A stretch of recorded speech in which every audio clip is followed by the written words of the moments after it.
Okay, now we will see elasticity.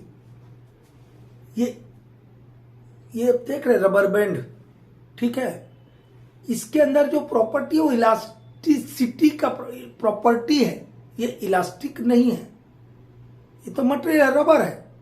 इसके अंदर जो प्रॉपर्टी है that property is known as elasticity. देखिए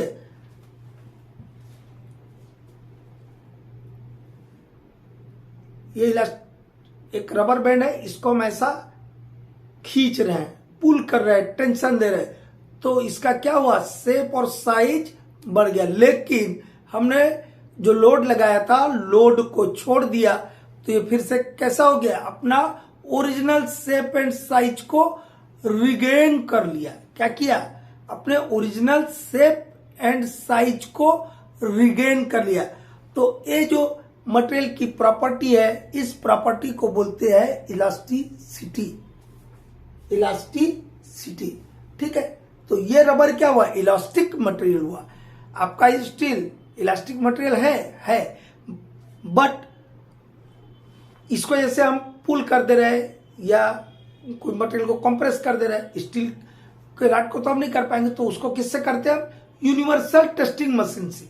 वो भी इलास्टिक प्रॉपर्टी उसमें भी है, लेकिन उसके लिए उतना लोड लगाना होगा, ठीक है। तो इलास्टिसिटी किसको बोलते हैं, द प्रॉपर्टी ऑफ मटेरियल, क्या बोल रहे सुनिए ध्यान से, the property of material when the load is applied on it, then it will change in length and width, but when the load is removed, it will regain its original shape and size. That material is known as elastic material and this property is known as elasticity. Elasticity क्या है, यदि किसी material पर हम load लगाते हैं तो load लगाने पर वो मटेरियल के लेंथ और विड्थ में परिवर्तन हो जाता है, चेंजेस आ जाता है। बट जैसे ही लोड हटाएंगे वो मटेरियल अपना ओरिजिनल शेप और साइज को रिगेन कर लेता है, मतलब फिर से पा लेता है, ठीक है। ये हो गया इलास्टिसिटी। लेकिन इसके आगे भी चीज है जो हुक्स लॉ में देखेंगे, ठीक है, कि कभी अपना ओरिजिनल शेप एंड साइज को, कब इलास्टिसिटी मटेरियल इलास्टिक प्रॉपर्टी जो है वो प्लास्टिक प्रॉपर्टी में चेंज हो जाता है, देखेंगे आगे। अभी यहां बता देंगे सब तो गड़बड़ा जाएगा, ठीक है। दूसरा क्या है, प्लास्टिसिटी। ये प्लास्टिक का मग या बाल्टी को नहीं बोल रहे भैया, चीज मत समझ आइए, प्रॉपर्टी है, वस्तु नहीं है। प्लास्टिसिटी, प्लास्टिसिटी किसको बोलते हैं, यदि किसी मटेरियल पे हम लोड लगाए और वो लोड डिफॉर्म हुआ, मतलब उसके शेप एंड साइज में चेंजेस आया, लेकिन लोड हटाने के बाद भी वो फिर से अपने ओरिजिनल शेप और साइज में नहीं आ पाया, तब उसको क्या बोलेंगे, प्लास्टिसिटी। क्या बोलेंगे उसको, plasticity. The property of material when the load is applied on it beyond a certain limit, then it will deform, but when the load is removed, it will not regain its original shape and size. Okay, now very important term, stress. You studied in physics, stress। जब तक किसी material का stress हमको पता नहीं है, आप बढ़िया इंजीनियर नहीं है, बढ़िया से उसका यूज नहीं कर पाइएगा, ठीक है, बढ़िया से यूज नहीं कर पाइएगा। ये स्ट्रेस क्या चीज है, बहुत बार कंफ्यूजन होता है। भगवान ने, नेचर ने, ये मटेरियल है मेरे हाथ में, ठीक है, इसके जो मॉलिक्यूल्स है, इसका जो कंस्ट्रक्शन है, इंटरनल कंस्ट्रक्शन है, वो क्या है कि यदि हम बाहरी लोड लगाएंगे, चाहे कंप्रेशन करें, इसको दबाएं या ऐसा खींचे कोई भी मटेरियल को, तो क्या करेगा, वो मटेरियल के अंदर इंटरनल फोर्स है। मान लो कोई मेटल से बना हुआ मटेरियल है, तो उसके अंदर क्या है, मॉलिक्यूल्स है। मॉलिक्यूल्स क्या करेगा, एक दूसरे से बाइंड है, जुड़ा हुआ है, वो भगवान ने ताकत दी है कि वो बोलेगा मैं टूटने नहीं दूंगा। क्या बोलेगा मटेरियल? मैं टूटने अपने आप को नहीं दूंगा, टूटने नहीं दूंगा।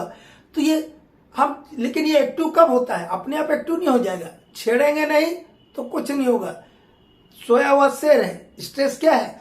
सोया हुआ शेर है, लेकिन छेड़ दीजिएगा तो एक्टिव हो जाएगा। क्या हो जाएगा? एक्टिव। देखिए कैसे इसको, कोई मान लो मेरा आयरन रॉड है, इसको हम क्या कर रहे हैं? यूनिवर्सल टेस्टिंग मशीन से खींच रहे हैं या दबा रहे हैं, तो क्या होगा? लोड लगाया, मतलब छेड़ा ना उसको। जब लोड लगाएंगे तो उस मटेरियल के अंदर क्या, एक रेजिस्टिंग फोर्स है। क्या है? रेजिस्टिंग फोर्स है कि मैं टूटने नहीं दूंगा अपने आप को। वो वाला जो रेजिस्टिंग फोर्स है, वो रेजिस्टिंग फोर्स क्या करेगा? जो आप लोड लगा रहे हैं या एक्सटर्नल फोर्स आपने मटेरियल के ऊपर लगाया, उसको अपोज करेगा। क्या करेगा? जो आप लोड लगा रहे हैं उसको अपोज करेगा, जो एक्सटर्नल फोर्स है उसको अपोज करेगा कि अपने आप को टूटने नहीं देगा। तो आप फोर्स लगाते रहिएगा, लोड लगाते रहिएगा, तो जब तक उसकी क्षमता है, जान में जान है उस मटेरियल की, वो अपने आप को कुछ नहीं होने देगा। लेकिन हम तो है इंसान, हम तो भगवानों को झुका देते हैं पैर हाथ जोड़ के, ठीक है? तो फिर मटेरियल की क्या विसात? हम इतना लोड लगा देंगे कि उसका जो भगवान ने उसको ताकत दी थी, इंटरनल फोर्स जो था, जो इंटरनल रेजिस्टिव फोर्स था, उसके बाहर हम जब चले जाएंगे, उससे ज्यादा लोड लगा देंगे, तो उस मटेरियल में परमानेंटली डिफॉर्म हो जाएगा। वो अब यदि इलास्टिक नेचर का भी है तो अब वो कहाँ बदल जाएगा? प्लास्टिक नेचर में बदल जाएगा। तो स्ट्रेस क्या है? It is a resisting force of a material. It is a resisting force of a material. It opposes the load applied on it. Formula इसको सिग्मा से बोलते हैं भैया, ऐसा, ठीक है? क्या फार्मूला है? F/A। कभी भी याद रखिएगा, इसका बड़ा वैल्यू है, कितने क्रॉस सेक्शनल एरिया पे हमने लगाया है, कितने क्रॉस सेक्शनल एरिया पे हमने लोड अप्लाइड किया है। तो स्ट्रेस भी एक प्रकार से क्या है? फोर्स है, बट वो बॉडी के अंदर जो कुदरत ने दिया हुआ फोर्स है, जो अपने आप को नहीं टूटने देने के लिए भगवान ने हर चीज को ताकत दिया है, ठीक है? वो ताकत है, लेकिन ये भी एक प्रकार से फोर्स है, स्ट्रेस, ठीक है? F/E कितना आपने फोर्स लगाया था, लोड लगाया था, और कितने एरिया पे लगाया। और जब वो फेल करेगा जहां पर, उसको बोलते हैं मैक्सिमम स्ट्रेस। मतलब उस बॉडी की इससे ज्यादा ताकत नहीं थी, हम धीरे धीरे धीरे धीरे लोड बढ़ाए, तो क्या हुआ? हल्का हल्का डिफॉर्मेशन हुआ, और एक समय ऐसा है कि क्या हुआ? टूट गया, रप्चर हो गया, ठीक है? फेल कर गया, मटेरियल फेल कर गया। तो जिस लोड पे वो फेल किया material, that load is equal to maximum stress of that material. वो जो लोड पे फेल किया, वो लोड क्या होगा? वो लोड होगा इक्वल किसके? Maximum stress of that particular material. और साइंटिस्ट ने आजकल सबका मैक्सिमम स्ट्रेस पता करके पहले से रख लिया है, ठीक है? आपको सिर्फ बुक खोलना है और देख लेना है, आपको ज्यादा मेहनत करने की जरूरत अब नहीं है। और वही मैक्सिमम स्ट्रेस को हम क्या बोलते हैं? स्ट्रेंथ।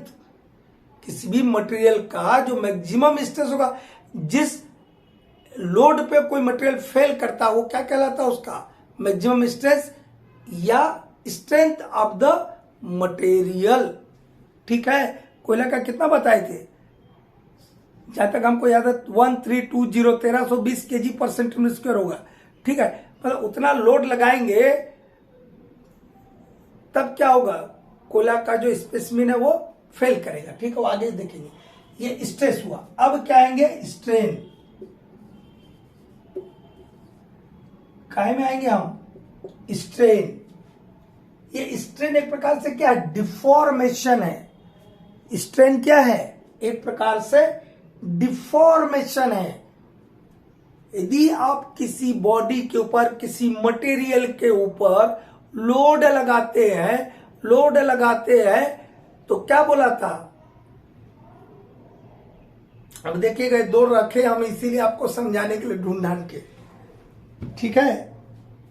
देखिएगा बंधु, ये हमारा एक रबर बैंड है, दिख रहा है ना बंधु वहां से बाबू। देखो अब क्या किया, देखिए हम पुल कर रहे हैं, इसको टेंशन दे रहे हैं, इसी को बोलते हैं टेंशन। क्या बोलते हैं? टेंशन। पुल पुल कर रहे हैं। तो ये काहे में बढ़ रहा है? लंबाई में बढ़ रहा है। लंबाई में बढ़ रहा है तो बोलते हैं लॉन्गिट्यूडनल। याद रखिए, लंबाई में बढ़ रहा मतलब लॉन्गिट्यूडनल, लेंथ में बढ़ रहा मतलब लॉन्गिट्यूडनल। ये कौन सा स्ट्रेंथ प्रोड्यूस हुआ? लॉन्गिट्यूडनल। क्या हुआ? लॉन्गिट्यूडनल, लेंथ में बढ़ोतरी हुआ। लेकिन देखिएगा एकदम पास दिखाते, इसका मोटाई देख रहे हो बाबू, इतना है। लेकिन जब इसको हम ऐसा खींच रहे हैं तो क्या हुआ? इसका मोटाई कम हो गया, ठीक है। तो पहले वो समझाते हैं, फिर स्ट्रेंथ का डेफिनेशन बताते हैं। दो तरीके से हुआ इसमें। मान लो ये अभी रबर है, ये बहुत पतला है, कोई मोटा चीज को हम एग्जांपल लेते हैं। मान लो मेरा एक पीस है, कोई पीस है, राख पे भी यही बात सब लागू होती है। एक मेरा ये पीस है, इसको क्या किया हमने, जैसे मैं हाथ से खींच रहा था, तो ये मान लो आयरन का पीस है या रॉक का पीस है, तो उसको हाथ से नहीं ना खींच पाऊंगा, उसको काहे से खींचेंगे? यूनिवर्सल टेस्टिंग मशीन से। ऐसा पुल कर रहे हैं, इसको क्या कर रहे हैं? ऐसा पुल कर रहे हैं, खींच रहे हैं, ऐसा जैसे यहाँ खींच रहा हूं, ये छोटा सा इसलिए खींच दिया, वो मेरा ताकत नहीं ना। अब इसको खींचा तो क्या होगा? इसका लंबाई कुछ बढ़ जाएगा, ठीक है। दोनों तरफ ना बढ़ेगा जी, ठीक है। तो ये ओरिजिनल लेंथ था आपका स्पेसिमिन का, ये ओरिजिनल लेंथ L था, और अभी कहां तक हो गया आपका लेंथ? यहां से यहां तक बढ़ गया ना जी। ये बढ़ा हुआ लेंथ को, इंक्रीज लेंथ को या डिक्रीज लेंथ को डेल से दिखाते हैं, ऐसा ट्रायंगल टाइप का, और डेल L हो गया, ठीक है। ये बढ़ा हुआ लेंथ हुआ, तो स्ट्रेन क्या हुआ आपका? डेल L बाय L, मतलब change in length divided by original length करेंगे तो क्या मिलेगा आपको? स्ट्रेन।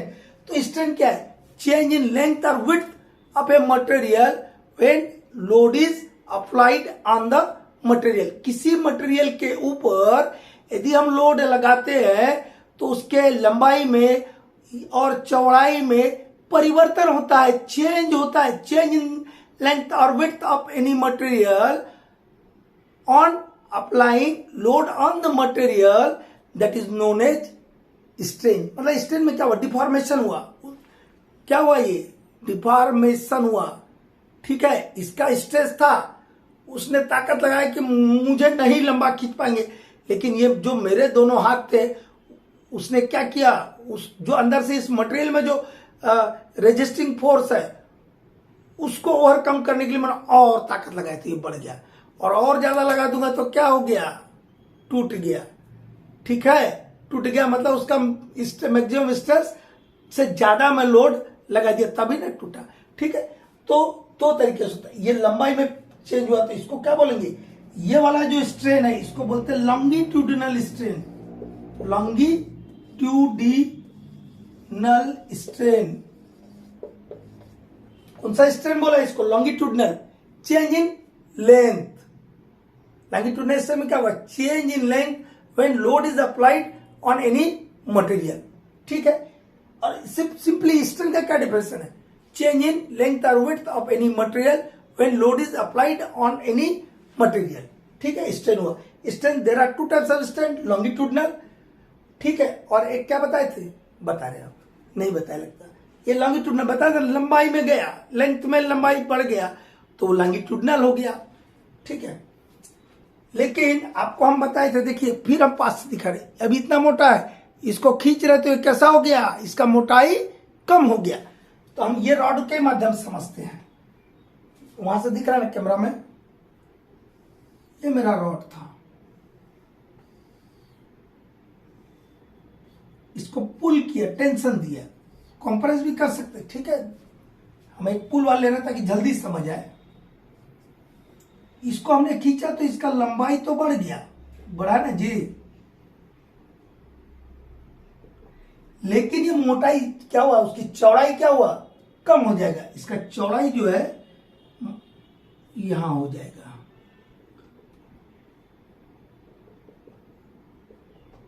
चौड़ाई क्या हो गया, कम हो गया। ये मेरा ये और ये ओरिजिनल बाउंड्री था ना, ये चौड़ाई था ना, मतलब इतना चौड़ा था, अब कितना चौड़ा हो गया, इतना ही चौड़ा हो गया, कम हो गया। तो ये वाला W था, मतलब ये वाला ये जो था, यहां ना लिख के यहां लिखो, यहां पर ये कितना था, W था, विड्थ W था। तो अब आपका ये यही ना हो गया, आपका कम हुआ, तो ये इसको क्या बोलेंगे हम, डेल W। डेल W मतलब चेंज इन विड्थ, विड्थ में कितना चेंज हुआ। अब एक फार्मूला क्या बना, del W divided by W। मतलब यदि हमने पुल किया, इसको पुल किया तो इसकी मोटाई कम हो गई, चौड़ाई कम हो गई, तो पतला हुआ, पतला हुआ, तो जो पतला हुआ उसको हम क्या बोल रहे हैं, डिक्रीज हुआ, del W divided by original length. तो ये किस में कम हुआ, कमी किस में हुआ, मोटाई में या चौड़ाई में। तो इसको बोलते हैं लेटरल स्ट्रेन। इसको क्या बोलते हैं, लेटरल स्ट्रेन। इसको क्या बोलते हैं, लेटरल स्ट्रेन। लेटरल स्ट्रेन में क्या हुआ, थिकनेस और width of material is reduced and tension, tension में कम होगा, और जब कंप्रेशन करेंगे तो बढ़ जाएगा। ठीक है, मतलब चेंज इन विड्थ और thickness of any material when load is applied on it, that is known as lateral strain. What is that, lateral strain?